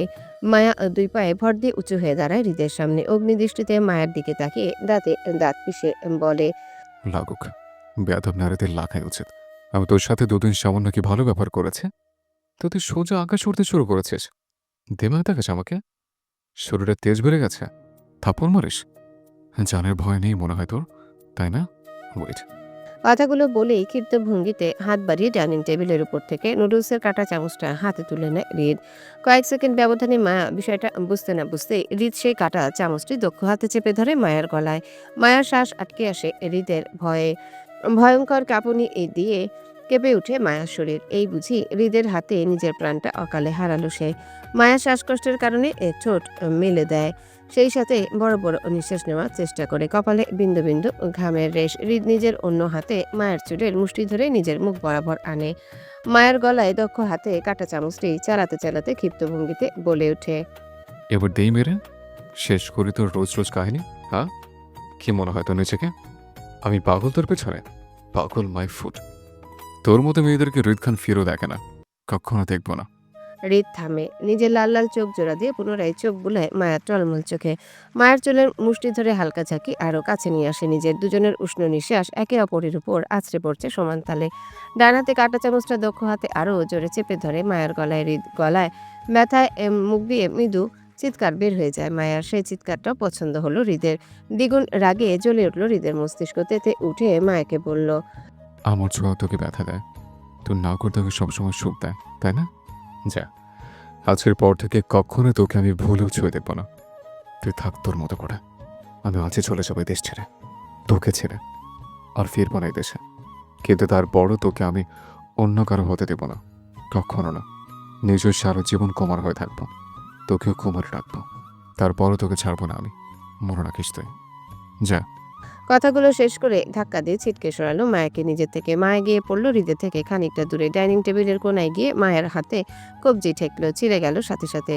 মায়া শব্দ করে কেঁদে ওঠে হৃদের এমন আচরণে। গলার জায়গাটায় টিটটির করে জ্বলছে মায়ার। হয়তো ছেলে গেছে হৃদ চামচটি গলায় চেপে ধরাতে। মায়া টেবিলের উপর ভর দিয়ে উঠে দাঁড়ায় কোনো রকম। শরীর এখনো ভয়ঙ্কর কাঁপছে হৃদের ভয়ে। অস্ত্র ভেজে আহত দৃষ্টিতে হৃদের দিকে তাকায়। তখন কানে আসলো হৃদের শেষ বাণী, আমাকে তুই কখনোই পাবি না, আর না আমি তোকে কখনো অন্য কারো হতে দেব। তুই একা থাকবি, আমি তোকে একা রাখবো সারা জীবন। আমার তোকে চাই না, you are not my type. কিন্তু তোর পাশে আমি অন্য কাউকে চাই না। না তুই আমার হবি, আর না অন্য কারো। তোর কপালে শনি লেগে আছে। আমার ছোঁয়া যখন তোর খারাপ লাগে, তখন তুই ছোঁয়া ছেড়ে থাকবি সারা জীবন। যা। কথাগুলো বলে আর দাঁড়ালো না হৃদ। রাগী পায়ে ধূপধাপ শব্দ করে চলে গেল বাহিরের দিকে। কোথায় গেল জানা নেই। মায়া পিছন থেকে অনবরত কান্নারত অবস্থায় হৃদের যাওয়ার দিকে তাকিয়ে থাকে। মায়া আটকাতে চায় হৃদকে। মায়ার মন বলছে মায়া হৃদকে আটকালে ঠিক হৃদ আটকে যাবে, দেশ ছেড়ে যাবে না কোথাও। কিন্তু মায়ার নিজের দ্বিতীয় সত্তাটা তীব্র প্রতিবাদ জানিয়ে বলছে, এই খারাপ লোকটাকে যেতে দে মায়া। খবরদার একদম আটকাবি না এই খারাপ লোকটাকে। এই লোকটা ভালো না, ভীষণ খারাপ, তোকে মারতে চায়। আরেকজন খুনি কখনোই ভালো হয় না। নিজের দ্বিসত্তার টানা পোড়ায় আটকানো হলো হৃদকে মায়ার। পরদিন সকালবেলা নাস্তা টেবিলে বসতে মায়ের কানে আসলো হৃদ বাড়ি ছেড়ে পুনরায় চলে গেছে কাউকে কিছু না জানিয়ে। হৃদের হুটহাট কাউকে কিছু না জানিয়ে চলে যাওয়াতে হেনা খান ভীষণ কষ্ট পায় সেদিন। কারণ আর যাই হোক না কেন, হৃদ কখনো হেনা খানকে না জানিয়ে দেশের বাহিরে যায়নি আজ পর্যন্ত এমনভাবে। হৃদ বাংলাদেশে একদিন থাকুক বা 1 ঘন্টা, হেনা খানকে অন্তত জানিয়ে দেশ ছাড়ে সে। মায়া হৃদের হঠাৎ চলে যাওয়ার কারণটা জানলেও সেদিন চুপ করে বসেছিল। সে কাউকে কিছু বলেনি হৃদ সম্পর্কে। তবে সেদিন আয়ানও লন্ডনে ফিরে গিয়েছিল নিজের এক্সামের তাগিদে। জুই গিয়েছিল তার একদিন পর ব্রাহ্মণবাড়িয়াতে। তবে মায়া আর সেদিন যেতে চায়নি জুইয়ের সাথে ব্রাহ্মণবাড়িয়াতে, থেকে গিয়েছিল খানবাড়িতে। কিছুদিনের মধ্যে মায়ার রেজাল্ট বের হয়। ভালো রেজাল্ট করে আরাফ খান মায়াকে ঢাকা কলেজে ভর্তি করায় সপ্তাহখানেক হলো। দিনকাল ভালো যাচ্ছে মায়ের। তবে মায়ের বড় হওয়ার সাথে সাথে তীব্র শূন্যতাও কাজ করছে নিজের মাঝে। থেকে থেকে কাঁচা হাতে ডায়েরি পাতায় নিজের অসংখ্য অনুভূতির কথা জমা করছে মায়া। লিখছে নিজের মাঝে অজানা শূন্যতাকে ঘিরে অংশে বাক্য। গাড়ি থেকে নেমে কলেজে মাঠে পা রাখলো মায়া। হালকা কপাল কুঁচকে চারিপাশে চোখ বুলিয়ে নিল নীরব নিশ্চিদ্রে। বেশ কয়েক জোড়া চোখে কেন্দ্রবিন্দু হয়ে আছে মায়া। সে বেশ চমকালো, ভরকালো, নীরবে তাকালো ড্রাইভারের দিকে। সচকিত হয়ে কুমট কণ্ঠে বলল, ভালো কাকু, তুমি যাও, তোমাকে কলেজে থাকতে হবে না। আজ আমি বাড়ি একা ফিরবো বান্ধবীদের সাথে, তুমি চলে যাও। গাড়ির দরজা লাগিয়ে হকচকিয়ে মায়া দিকে তাকালো রহিম। মায়ের কথায় হতভম্ব হয়ে সচকিত বলল, আম্মা যান, আমি এখন চইলা গেলে বড় ম্যাডাম আমারে বকবো। বড় ম্যাডাম আমারে আপনার কলেজ থেকে আনন্দ নেওয়ার দায়িত্ব দিছে। তাই বড় ম্যাম না কওয়া পর্যন্ত আমি এমন থেকে যাইব না। আপনি ক্লাসে যান, আমি এখানে থাকুম, যান। মায়া খানিকটা বিরক্ত বোধ করলো নিজের মাঝে রহিমের কথায়। সতর্ক চোখে আবারও তাকালো চারিপাশে। এখনো আগের ন্যায় চারিপাশের মানুষজনের দৃষ্টির কেন্দ্রবিন্দু হতে দেখে হতাশ হলো উদাস মনে। আজ মায়ার কলেজে অ্যাটেন্ড করার প্রথম দিন নয়, বরং সপ্তাহ 10 দিন হয়েছে মায়া কলেজে রেগুলার জয়েন করছে। প্রথম দিন থেকে মায়া লক্ষ্য করে তার চারিপাশে অদ্ভুত কিছু ঘটনাগুলো। শুধু অদ্ভুত বললে ভুল হবে, ভীষণভাবে উদ্ভট। মায়া কলেজে আসলে সিনিয়র ভাইয়া আপিরা থেকে শুরু করে চারিপাশে সবাই কেমন অদ্ভুত নজরে তাকিয়ে থাকে। মায়ের থেকে সবাই দূরে থাকে, কথা বলতে চায় না, এড়িয়ে চলে। এমনকি মায়ের ক্লাসের সহপাঠীরাও মায়ের সাথে তেমন কেউ কথা বলতে চায় না। মায়া কিছু বললে হু হা ছাড়া কেউ বাড়তি উত্তর বসাতে চায় না। সবাই কেমন সিটিয়ে থাকে নিজের মাঝে, এতে মায়াও ভীষণভাবে অস্থিরতায় ভুগে। চারিপাশের মানুষ থেকে নিজেকে আলাদা গুটিয়ে চলতে হয় তাকে। তবে মায়ার সঙ্গী হিসেবে ছায়া টিয়া ছাড়া অন্য কেউ সঙ্গ দেয় না। তাছাড়া মায়ার ধারণা তার উচ্চ লাইফস্টাইলের জন্য হয়তো চারিপাশের মানুষজন মায়ের সাথে ঠিকঠাক মিশতে পারছে না, এই জন্য সবাই কথা না বলে এড়িয়ে চলে তাকে। মায়া সাধারণভাবে চলতে চায়, মিশতে চায় সবার সাথে, কিন্তু কোনো কিছুই পারছে না হেনা খানও আরাফ খানের জন্য। তারা মায়াকে গাড়ি ড্রাইভার ছাড়া একা কলেজে পাঠাবেন না, তাই এক প্রকার বাধ্য হয়ে গাড়ি করে আসতে হয় মায়াকে। মায়া সচকিত চোখে চারিপাশে দেখে নিয়ে হাঁসফাঁস করে উঠল নিজের মাঝে। হতাশ হয়ে ঘুরে তাকালো রহিম মিয়ার দিকে, অকপটে বলে উঠল, ভালো কাকু, তোমার এখানে থাকার হলে তুমি থাকো। তারপরেও আমি আজকে গাড়ি করে বাসায় যাব না। আজ আমি আমার ফ্রেন্ডদের সাথেই রিক্সা করে বাসায় যাব, নয়তো যাব না।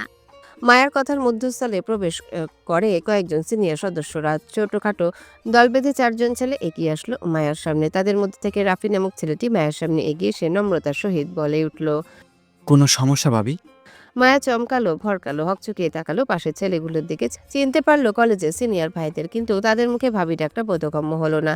আজকে প্রথম যে ভাবি ডাকছে তাও নয়, রোজই ভাবি ডাকে, আর আকবারই মায়ের খোঁজ খবর নেয়। মায়া শুকনো ঢোক গিলে নিজেকে সংযম করে দৃষ্টি নত করে দাঁড়ায় ছেলেগুলোর সামনে। রাফি নামক ছেলেটিকে উদ্দেশ্য করে প্রায় সাথে সাথে মিঠে গলায় বলে ওঠে। কোনো সমস্যা নেই ভাইয়া। পাশ থেকে রাত নামক ছেলেটি প্রায় তৎক্ষণাৎ বলে বসে।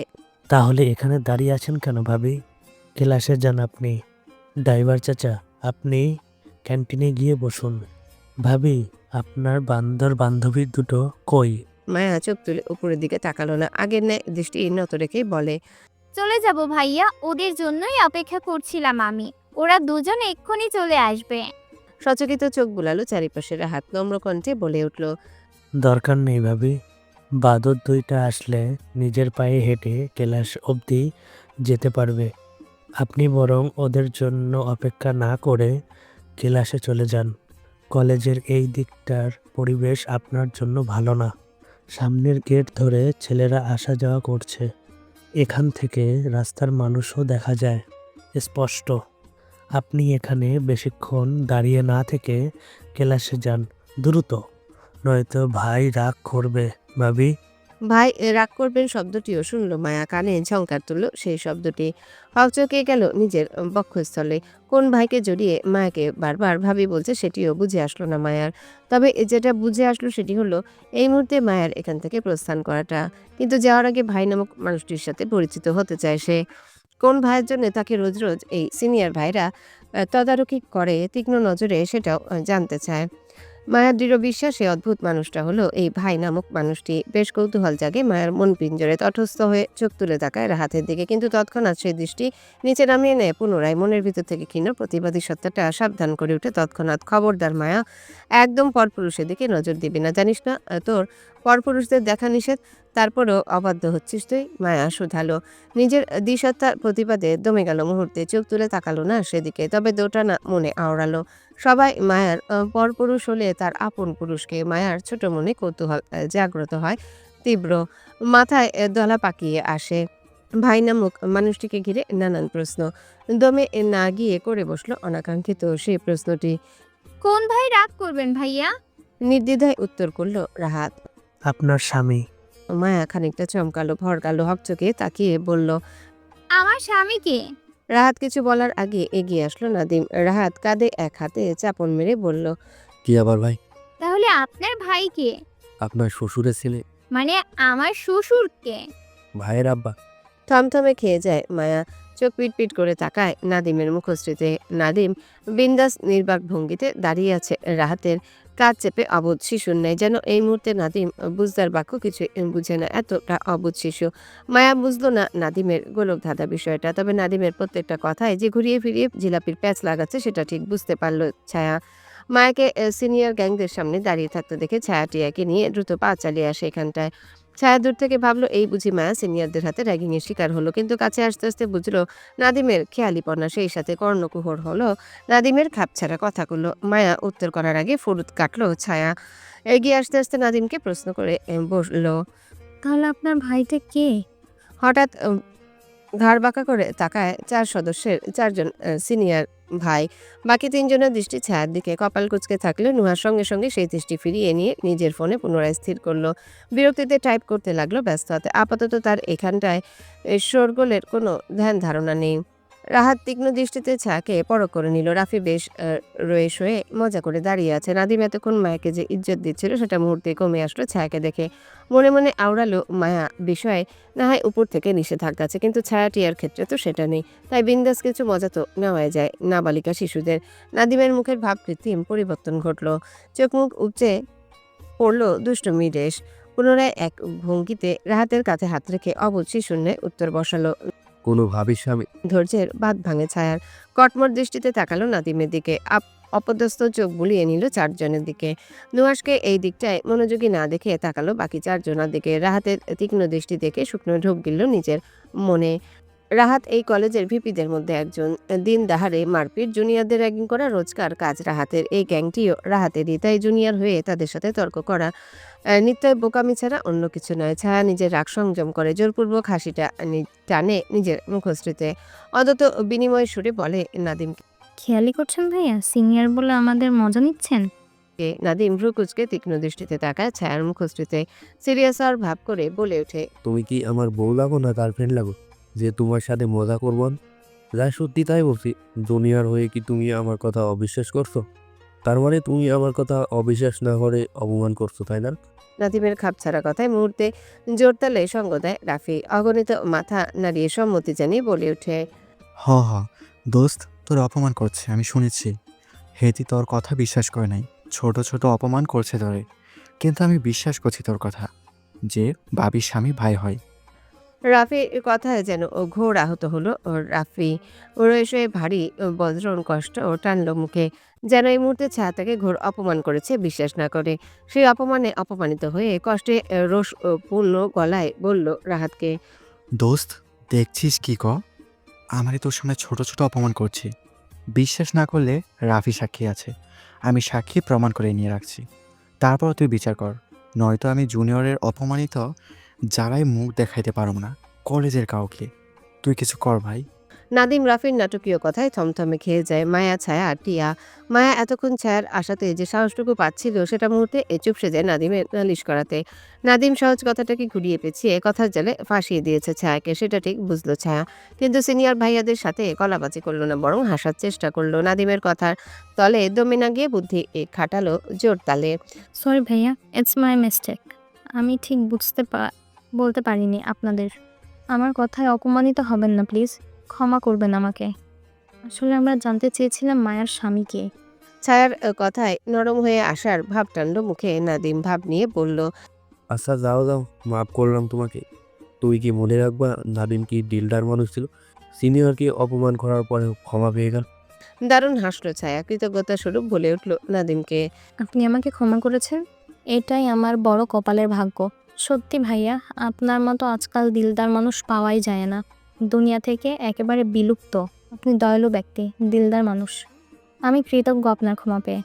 ভাইয়া, আপনি যদি একটু কষ্ট করে বলতেন আপনার ভাই নামক মানুষটির সম্পর্কে, তাহলে ছোট ছোট মনে কৌতূহলটা দমে যেত আর কি। জহুরি চোখে তাকালো রাহাত। মেয়েটিকে নাদিমের প্রশংসা করলো নাকি পুনরায় ভদ্র ভাষে অপমান করলো বোঝা দেয়, কিন্তু নাদিম ছায়ার ভারী প্রশংসা পেয়ে পঞ্চমুখ। খুশিতে আটখানা ভাব টানলো মুখে, তাই খুশিতে গদগদ হয়ে ভাব করে বলল।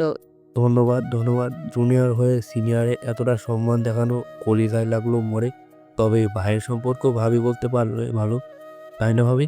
থমথমে খেয়ে অসহায় দৃষ্টিতে চোখ মেলে তাকালো মায়া ছায়ার দিকে।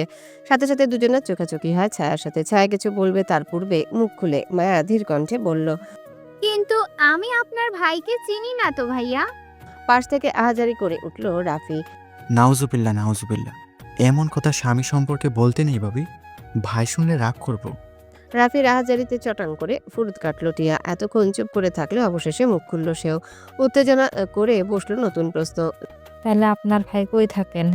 নাদিম চোখ ঘুরে জহুরি দৃষ্টিতে তাকায় টিয়ার মুখ পানে। পুনরায় একই ভঙ্গিতে বলে উঠল।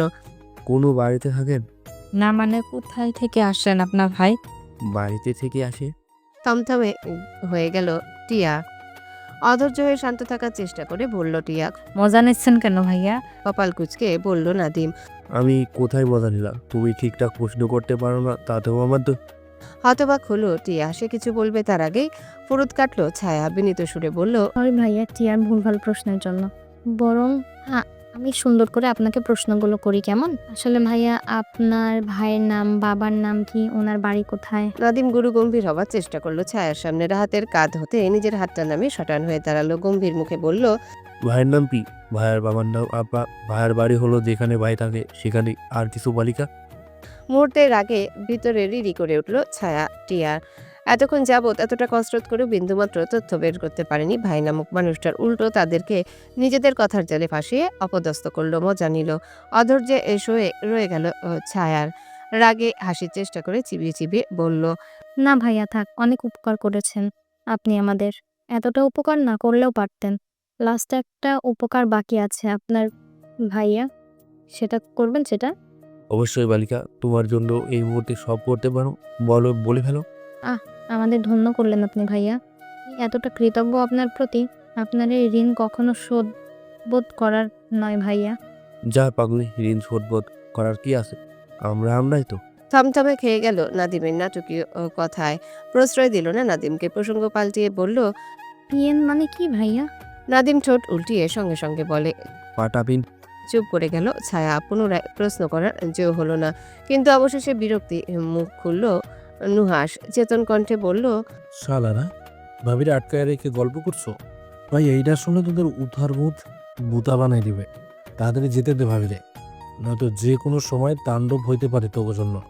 ভাবি ক্লাসে যান আপনি, বেদবটির কথাগুলো শুনেন না। নুহাসের সতর্ক বার্তায় চুপ করে যা উপস্থিত সবাই।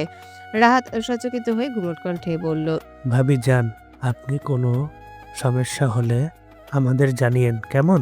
চুপ থেকে নীরবে সম্মতি জানালো মায়া। রাতের কথায় ছায়ার হাত ধরে সেখানে প্রস্থান করলো সাথে সাথে।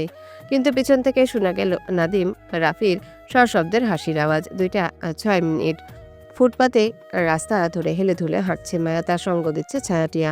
সাদা অ্যাপ্রনের সাথে কলেজ ব্যাগ পিছনে ঝুলানো। কলেজ হতে খানবাড়িটা অনেক দূরে। রিক্সা করে গেলে প্রায় 20 মিনিটের রাস্তা হবে। সেখানে হেঁটে গেলে 40 মিনিট লাগবে। মায়া ড্রাইভার রহিমের চোখ ফাঁকি দিয়ে চুপি চুপি বের হয়ে এসেছে ছায়াটিয়ার সাথে কলেজ থেকে। মায়ার কলেজটিতে ইন্টার থেকে শুরু করে অনার্স মাস্টার্স সবই আছে। বিশাল বড় এরিয়া নিয়ে বানানো মায়ার নতুন কলেজটি। এক একটি ভবনে এক একটি বিভাগ। নিজের ভবনের পিছনে গেট ধরে বের হয়ে আসা মায়া বান্ধবীদের সাথে। মায়া নতুন করে ফ্রেন্ড নেই এই কলেজে। কেউ হতেই চায় না মায়ার ফ্রেন্ড। কেন হতে চায় না সেটা তারা জানে, সেটা আপাতত মায়া জানে না। মায়ার স্কুল ফ্রেন্ড দুজন। 3 জন একত্রে বাংলা মিডিয়াম থেকে পাশ করে একই কলেজে ভর্তি হয়েছে একই গ্রুপে। তাই বন্ধুত্বের গভীরতাটা একটু বেশি মায়া ছায়া টিয়ার ভিতর। ছায়া ছোট হলেও বুঝদার চলাফেরা করে। টিয়া খানিকটা চঞ্চল টাইপের মেয়ে, মায়া বোকাশোকা চলন টাইপের মেয়ে। সব মিলিয়ে দৃঢ় সংকল্প 3 জনের মাঝে। তবে এই মুহূর্তে 3 জন যে চুপচাপ হাঁটছে রাস্তা দিয়ে সেটাও নয়। নন স্টপ বকবক করে যাচ্ছে মায়া আর টিয়া। ছায়া থেকে হাসছে ওদের কথায়। 3 জনের হাতে আইসক্রিম কোন ধরা। মায়া মুক্ত স্বাধীনভাবে হাঁটতে হাঁটতে উচ্ছ্বাস যে চুয়ে চুয়ে পড়ছে মুখশ্রী থেকে। পাশ দিয়ে কড়া হর্নের শব্দ করে সাই সাই করে যাচ্ছে গাড়ি ঘোড়া। থেকে থেকে অটোরিকশা টিং টিং শব্দ করে যাচ্ছে ব্যস্ত যান্ত্রিকে। মায়ার ধ্যান নেই তাতে। নিজের মতো করে বারবার আইসক্রিম তুলছে মুখে। টিয়ার সাথে সাথে কথা বলতে বলতে দৃষ্টি যায় দূর রাস্তায় কালো গাড়ির দিকে। পা দুটো ধীরে ধীরে স্থির হয়ে আসে জায়গায়। কপাল কুঁচকে তীক্ষ্ণ দৃষ্টিতে তাকায় সে দেখে। চেনার চেষ্টা করে মায়া যাকে দেখছে আসলে সেই ব্যক্তিটি কিনা। দূর থেকে চেহারাটা অস্পষ্ট হলেও শরীরের গঠন বলছে মায়ার ধারণাই ঠিক এই সেই ব্যক্তি। মায়া সন্দেহের বশে আরও ক্ষীণ দৃষ্টি মেলে তাকালো ব্যক্তিটি চারিপাশে। একটা খোলা কফি শপের সামনে গাড়ি থামানো। সেখানটায় দাঁড়িয়ে আছে বডিগার্ড নামক কালো দেহির কঠিনত্বের চেহারার মানুষগুলো বন্দুক হাতে। কালো গাড়ির সাথে কালো পোশাকধারী কালো মানুষগুলো কালো বন্দুক হাতে দাঁড়িয়ে থাকতে দেখে মুহূর্তে মায়ের চোখ চকচক ফকফক করে ওঠে। বিগত 1 মাস পর অনাকাঙ্ক্ষিত ব্যক্তিটির দেখা পাওয়ার আশায় আনন্দিত হলো মায়ের কোমল ছোট্ট বক্ষস্থল। আনন্দে উত্তেজনার সাথে সাথে লাফিয়ে উঠল রাস্তায় কোনো দিক বিবেচনা না করে। তারুণে বলে উঠল, ছায়া টিয়াকে তোরা 2 মিনিট দাঁড়া, আমি 5 মিনিটের মধ্যে আসছি কেমন? কথাগুলো শেষ করে দাঁড়ালো না মায়া। দৌড়ে ছুটে গেল রাস্তার ওই পাশে। মায়ের হঠাৎ এমন কাণ্ডে চমকালো ভড়কালো ছায়া টিয়া। হকচকে পেছন থেকে অনবরত ডেকে সাবধান করলো, মায়ু কই যাস তুই? এইভাবে মধ্যে রাস্তায় ধরে দৌড়াস না, অ্যাক্সিডেন্ট করবি তুই। মায়া না শুনে সে কথা দৌড়ালো নিজ গতিতে। আজ 1 মাস পর অনাকাঙ্ক্ষিত ব্যক্তিটির দেখা পাবে সে, আর সেটা এমনি এমনি ছেড়ে দিবে সে না দেখা করে কখনোই না। মায়ের দৌড়ানোতে ব্যাঘাত ঘটে সাই সাই করে গাড়ি ঘোড়ার জন্য রাস্তা পার হতে বাদ সাধলো তাতে। তারপরে কোনো রকম হোঁচট খেয়ে দিয়ে পার হলো রাস্তা। দৌড়ে গিয়ে হাজির হলো সেই কাঙ্ক্ষিত মানুষটির সামনে। মায়ের হাঁপানো দাপটটা ক্ষীণ চলমান রেখে তৎক্ষণাৎ বলে উঠল সামনে ঘুরে থাকা ব্যক্তিটিকে। আপনি এসেছেন, আমি আপনাকে অনেকটা মিস করেছি। মায়া সহজ সরল স্বীকারোক্তি চমকিয়ে উঠল সামনে থাকা মানুষটি। দ্রুত পিছনে ঘুরে মায়াকে দেখে ভড়কালো ভীষণভাবে। আতঙ্কিত চোখে মুহূর্তে পাশের টেবিলে চোখ বুলিয়ে নিল ও কাউকে শুকনো ঢোক গিলল নিজের মাঝে। ভয়ে উত্তেজিত হয়ে রোষপূর্ণ গলায় বলল, আস্তাগফিরুল্লাহ, কি কন এইগুলা ভাবি? মারাবেন নাকি আমারে? মিস করাটা কি খুব জরুরি ছিল আমারে ভাবি? ইয়ে না, মানে আমার মনে হয় আপনার মিস করাটা ভুল করে রং নাম্বারে লেগে গেছে, তাই না ভাবি? মায়া তো মূল গতিতে নিজের মাথা ঝাঁকিয়ে না বোঝালো, অর্থাৎ সে ঠিক নাম্বারে লাগিয়েছে। আসিফ মায়ের মাথা নাড়ানো দেখে পুনরায় পাশের টেবিলে তাকালো ভয়ার্ত দৃষ্টিতে। পরপর কয়েকবার নিজের মাঝে শুকনো ঢোক গিলে বিড়বিড় করে বলে ওঠে, ইন্না লিল্লাহি ওয়া ইন্না ইলাইহি রাজিউন। আসিফের বিড়বিড় করা কথাগুলো কানে আসলো না। মায়ার মোলায়েম ঠোঁটে প্রচ্ছন্ন হাসি রেখা টেনে তাকিয়ে আছে আসিফের দিকে। আসিফ আর চোখে আবারও সামনে তাকায় মায়ের পিছনে হৃদের দিকে। হৃদ এক খোলা কফি শপের বাইরে টেবিলে বসে আছে নির্বাক ভঙ্গিতে। এই মুহূর্তে মায়ের অনাকাঙ্ক্ষিত উপস্থিতিতেও বিন্দুমাত্র হেলদেল হলো না তার। হৃদের মুখশ্রীতে কি নিদারুণ কঠিনতা বহমান। সেই আগের ন্যায় এই গম্ভীর মুখে অনল বসে আছে। মায়ের উপস্থিতি কি টের পায়নি নাকি মায়াকে লক্ষ্য করেনি হৃদ, সেটা বুঝলো না আসিফ। যাকে ঘিরে পাষণ্ড হৃদ খানের মনে সার্বক্ষণিক অস্থিরতার তোলপাড় থাকে। এক মুহূর্তে দূরে থাকতে পারছে না বলে মাস পার হতে না হতে পুনরায় দৌড়ে আসে বাংলাদেশে। সেই হৃদ খান নিজের সামনে মায়াকে দেখে একটাবার চোখ তুলে তাকানোর প্রয়োজন মনে হলো না তার।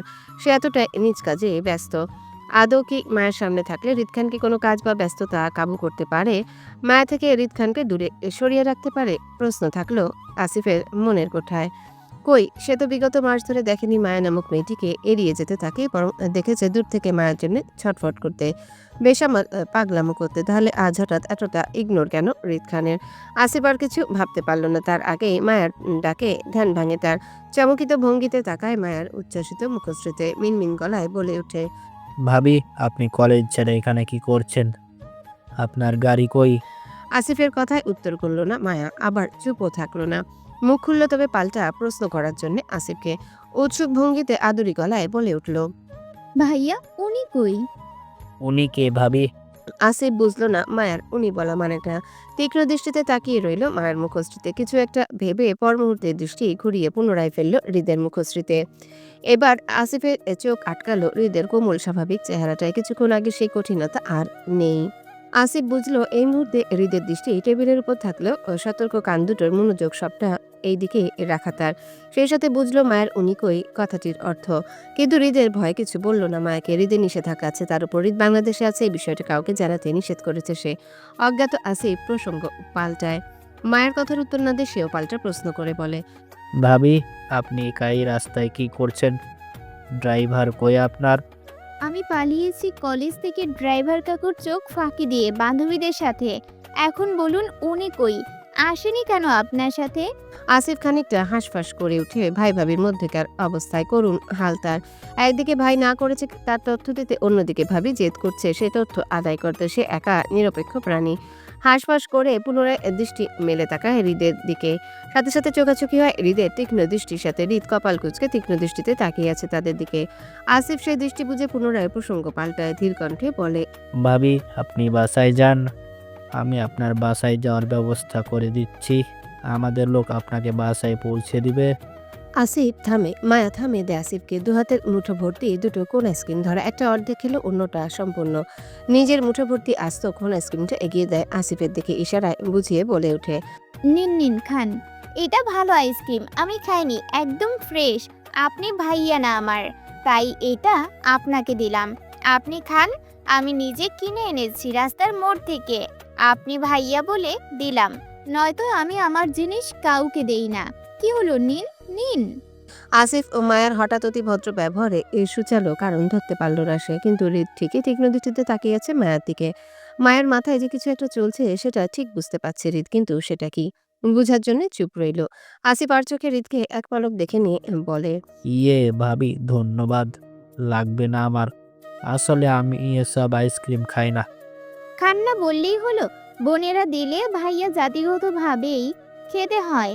জানেন না সেটা? কিছুক্ষণ আগে না আপনাকে আমি ভাই ডেকেছি, এই মুহূর্তে না আমি আপনার বোন হলাম। এর পরের মুহূর্তে আপনি আমার সাথে সম্পর্ক ছিন্ন করেছেন ভাইয়া। আপনি জানেন না সম্পর্ক ছিন্নকারী মানুষগুলো কখনো জান্নাতে যাবে না।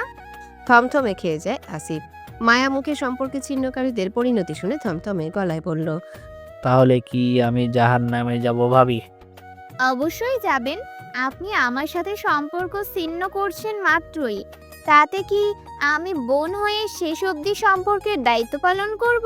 দরকার হলে আপনাকে জাহান্নামের রাস্তা অবধি এগিয়ে দিয়ে আসব, তারপরও সম্পর্ক ছিন্ন করব না। থমথমে খেয়ে যায় আসিফ। গভীরভাবে শোকে চিন্তায় পড়ে যায়। সামান্য আইসক্রিম না রিজেক্ট করাতে যদি সম্পর্ক ছিন্ন হয় তাহলে তার জাহান্নামটাও নিশ্চিত। দ্রুত হাতে মায়া থেকে আইসক্রিম তুলে নেয়। আইসক্রিমের প্যাকেট ছাড়িয়ে সঙ্গে সঙ্গে কামড় বসায়। তাতে আপাতত সে জাহান্নামে যেতে চাচ্ছে না। তার হিসাবের খাতা এমনিতেই ভারী হয়ে আছে গ্যাংস্টারের ডান হাত হয়ে, নতুন করে আর ভারী করতে চায় না। আসিফ আইসক্রিম খেতে খেতে বলে, ভাবি, আইসক্রিম খেয়ে সম্পর্ক বাঁচালাম, এবার আমার জাহান্নাম হবে না তো? মায়া মিষ্টি হেসে না বোধক মাথা নাড়ায়। আসিফ তা দেখে আবারও প্রশান্তিতে আইসক্রিমে কামড় বসায়। মায়া এবার নিজের আধা খাওয়া আইসক্রিমটার প্যাকেট ছাড়াতে ছাড়াতে তাতে কামড় বসাতে বসাতে বলে, এবার বলে ফেলুন তো উনি কোথায়? আসিফ এবারও মায়ার প্রশ্নটা অতি সন্তর্পণে এড়িয়ে যেতে চায়। তাই প্রসঙ্গ পাল্টিয়ে স্বাভাবিক ভঙ্গিতে আইসক্রিম খেতে খেতে বলল, ভাবি, আপনার গাড়ি চলে এসেছে। ওই তো ড্রাইভার চাচা অপেক্ষা করছে। চলুন আপনাকে গাড়ি অবধি গিয়ে দিয়ে আসি। আসিফের কথায় ভ্রু কুঁচকে আসে মায়ার। তীক্ষ্ণ কণ্ঠে বলে ওঠে, আপনি আমার আইসক্রিম খেয়ে আমাকে চলে যেতে বলছেন ভাইয়া? মায়ার কথায় খানিকটা ভিমনি খায় আসিফ। খটকা লাগলো মায়ার হাবভাবে। অবাক হলো আংশিক। চট করে বলে বসলো, কেন ভাবি, আইসক্রিম খাইলে কি বলা যাবে না যাওয়ার জন্য? এটাতেও কি জান্নাত জাহান্নাম আছে নাকি? মায়া মোলায়েম কণ্ঠে সহজ সরল স্বীকারোক্তিতে বলে, আমি তো আপনাকে আইসক্রিম খাইয়ে ঘুষ দিছি ভাইয়া। আপনি আমার ঘুষ খেয়েছেন তো। এখন বলুন না ভাইয়া, আপনার ভাই কই? প্রচন্ড ভাবে ভিমনি খায় আসিফ। চোখ বড় বড় হয়ে যায় মুহূর্তেই। হতবাক কণ্ঠে বলে, আইসক্রিমটা আমাকে ভাই বোনের সম্পর্ক বলে নয়, বরং ভাইয়ের খবর নেওয়ার জন্য ঘুষ দিয়েছেন ভাবি। মায়া সভ্য সুলভ মাথা নাড়িয়ে সম্মতি জানায় আসিফকে।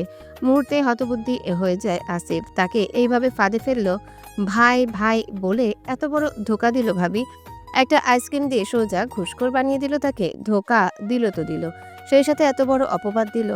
ডাইরেক্ট সম্পর্ক ছিন্নকারীর নামে জান্নাত জাহান্নাম কত কিছুই না বুঝালো বিগত 2 মিনিটে। আর তৃতীয় মিনিটে এসে সে শুনল তার বিগত 2 মিনিটে পাতানো বোনটি তাকে বড়সড় একটা ধোকা দিয়ে দিয়েছে ইতিমধ্যে। আসিফ আহত হয় ভীষণ। কষ্টে জর্জরিত হয়ে নিজের আধা খাওয়া আইসক্রিমটা সাথে সাথে মায়াকে ফিরিয়ে দিতে দিতে বলে, আপনার আইসক্রিম খাবো না আমি, নিয়ে যান ভাবি। মায়া একটা ভ্রু কুঁচকে তাকায় আসিফের আধা খাওয়া আইসক্রিমটার দিকে। বলে, আমি কি আপনাকে অর্ধেক খাওয়া আইসক্রিম দিয়েছিলাম? আসিফ নিজের আধা খাওয়া আইসক্রিমটা হাত গুটিয়ে নিতে নিতে বলে, ঠিক আছে, আপনি দাঁড়ান, আমি আপনার জন্য নতুন আইসক্রিম নিয়ে আসছি। আসিফের কথায় আহত হলো মায়া। নিজের একটা আইসক্রিমের ভাগ দিয়েও বসে আনতে পারলো না আসিফকে। মায়া জানতে চায় হৃদ কোথায়। নিজের অজান্তে হৃদের জন্য মনটা ছটফট করে তার। তাই একটু খবর নিতে চায়, জানতে চায় হৃদ ভালো আছে কিনা। হৃদের তথ্য আসিফ ছাড়া অন্য কেউ ভালো জানে না। মায়ার ধারণা হৃদ বাংলাদেশে আসলে আসিফকেও বাংলাদেশে দেখা যায়। আর এই কারণে মায়া হৃদের খবর জানতে চায় আসিফের থেকে। কিন্তু আসিফ বলতে নারাজ। মায়া মুখ ভার করে বলে, এমন করছেন কেন ভাইয়া? বলুন না উনি কোথায়? আসিফ চমকে উঠে মায়ার ছটফটানি দেখে। হতভম্ব দৃষ্টিতে তাকায় সামনে হৃদের দিকে। গম্ভীর মুখে দৃঢ়তার সঙ্গে বসে আছে হৃদ। একবার মায়ার দিকে তীক্ষ্ণ দৃষ্টিতে তাকালেও মায়ার পরপর কথাগুলো শুনে বুঝতে পারে মায়ার কি চায়। তাই আসিফের দৃষ্টি তার উপর পড়ার আগেই হৃদ নিজের দৃষ্টি ফিরিয়ে নেয় মায়ার থেকে। মুখশ্রীতে গাম্ভীর্য ভাবটা নেই ক্ষীণতার সাথে। তার ঠিক সামনেই বসে আছে আধবয়সী দুটো লোক। পেশাদার ব্যবসায়ী তারা, সেই সাথে কফি শপের ওনার। চোখে মুখে ভয়ার্থ আকুতি ভাব দুজোড়া, সেই সাথে মিনতি বাক্য ঠোঁটে আওড়াচ্ছে হৃদের সামনে। মায়া শুনল না সেই কথাগুলো।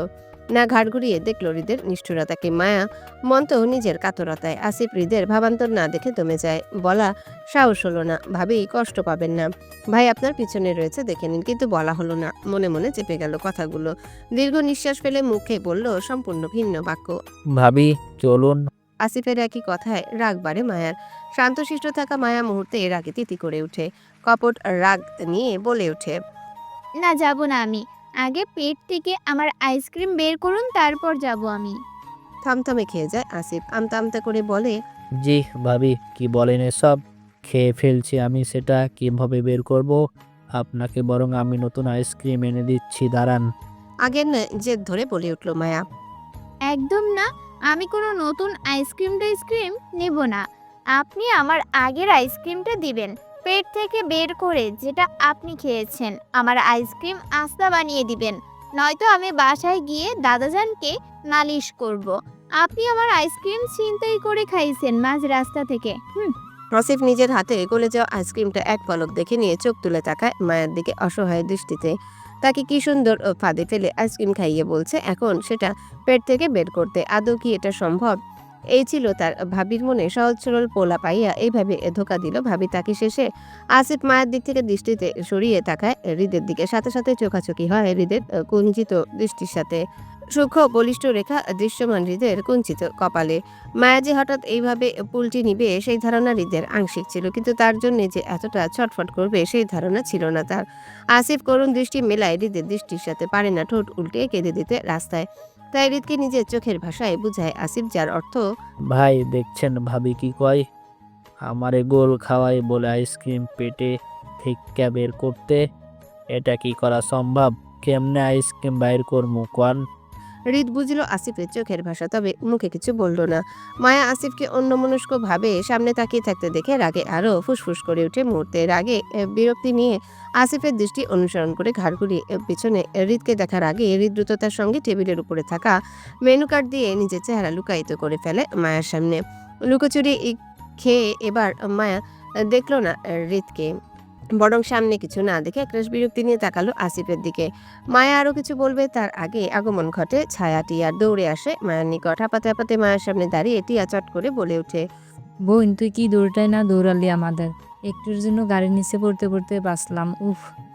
মায়া চমকে উঠে টিয়ার দিকে তাকায়। দৌড়ানোর ফলে এখনো হাঁপাচ্ছে মেয়েটা। উজ্জ্বল শ্যামবর্ণের চেহারায় রোদের তাপে লাল লাল আভা দৃশ্যমান। ছায়ারও সেম অবস্থা। টিয়া বুকে হাত দিয়ে নিঃশ্বাস নেওয়ার মধ্যে দিয়ে এগিয়ে আসলো ছায়া।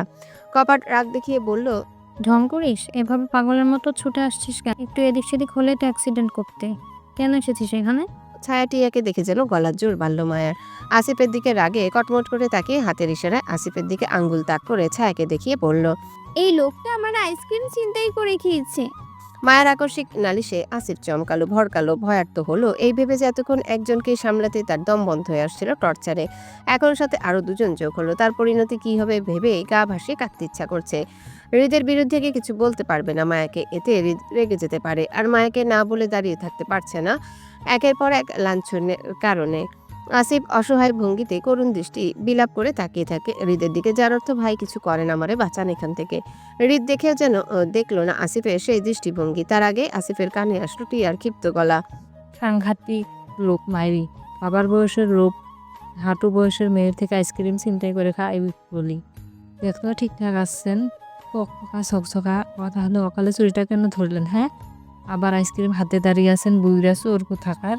কথাটা বলতে না বলতে টিয়া এগিয়ে গিয়ে আসিফের হাত থেকে কেড়ে নেয় আধা খাওয়া গলিত আইসক্রিমটা। হতভম্ব হয়ে যায় আসিফ। তার ২৭ বছর বয়সে সে বুড়া হয়ে গেল? হৃদ ভাইয়ের থেকে তো সে ৩ মাসের ছোট আছে, তাহলে সে বুড়ো হলো কোথায় থেকে? সে কালো না আর না আনস্মার্ট। হ্যাঁ, হৃদ ভাইয়ের মতো সুন্দর না হলেও যথেষ্ট সুন্দর পুরুষ সে, ফেলে দেওয়ার মতো না। তাহলে তাকে মেয়েটা বুইরা চোর বলছে কেন? আহ, তার কি কষ্ট! শেষ পর্যন্ত তাকে একটা আইসক্রিমের দায়ে চোর সাব্যস্ত করলো ভাবি। টিয়ার কথার পরপরই ক্ষীণ কণ্ঠে শুধালো ছায়া, বলে উঠল মায়াকে। মায়া চল এখান থেকে, এসব লোকের ভিড়ে না থাকাই ভালো, চল। মায়া গেল না। জেদ ধরে অনল দাঁড়িয়ে রইল আসিফের দিকে রাগী দৃষ্টিতে তাকিয়ে থেকে। নিজের জেদে রাগ মুখ ছিটকে ধমক স্বরে পুনরায় বলে উঠল, কি হলো বলুন, উনি কোথায়? আসিফ যেন শক্ত পাথরের মূর্তির ন্যায় রূপান্তরিত হলো। করুণ দৃষ্টিতে ড্যাব ড্যাব করে তাকিয়ে থাকা ছাড়া একটা কথাও মুখ থেকে বের করছে না। বোবা হয়ে আছে, কারণ এই মুহূর্তে আসিফ মুখ দিয়ে যা বের করবে তাই বিপদ হবে। মুখ খুলে উত্তর দিলে হৃদ রেগে যাবে, আর না দিলে মায়া রেগে যাবে। তাই আপাতত সে চুপ থেকে নিজের জীবনটা বাঁচাতে চাইছে। আসিফ মায়ার বারবার প্রশ্নে আবারও চোখ তুলে হৃদের দিকে তাকায়। এবার হৃদ ইশারায় আসিফকে কিছু বোঝাতে চাইছে মায়ার অগোচরে। আসিফ উৎসুক হয়ে চোখ পিট পিট করে কপাল কুঁচকে তাকায় হৃদের দিকে। হৃদ নিজের হাতের মেনু কার্ডটা হালকা সরিয়ে গলা বরাবর অন্য হাত দিয়ে বুঝায় গলা কেটে মারা গেছে সে। আসিফ ঠিকঠাক বুঝলো না হৃদের সে ইশারা, তাই নিজের দৃষ্টি গাঢ় করে হৃদের ইশারা বুঝার চেষ্টা করে আনমনে মায়ের সামনে বলে ওঠে, ভাই গলা কেটে মারা গেছে। ঝংকার তুলল মায়ের কানে আসিফের কথাটি। ভাই গলা কেটে মারা গেছে। মুহূর্তে যেন মায়াকে স্তব্ধ নির্বাক করে দেয় আসিফের বেখেয়ালি ছোট কথাটি। রাগে জলজল করা মায়ার চোখ দুটো মুহূর্তে যেন নিভে যায়। দমকা হওয়ায় সব রাগ ভাসিয়ে নিয়ে যায় গভীর সমুদ্রের অতলে।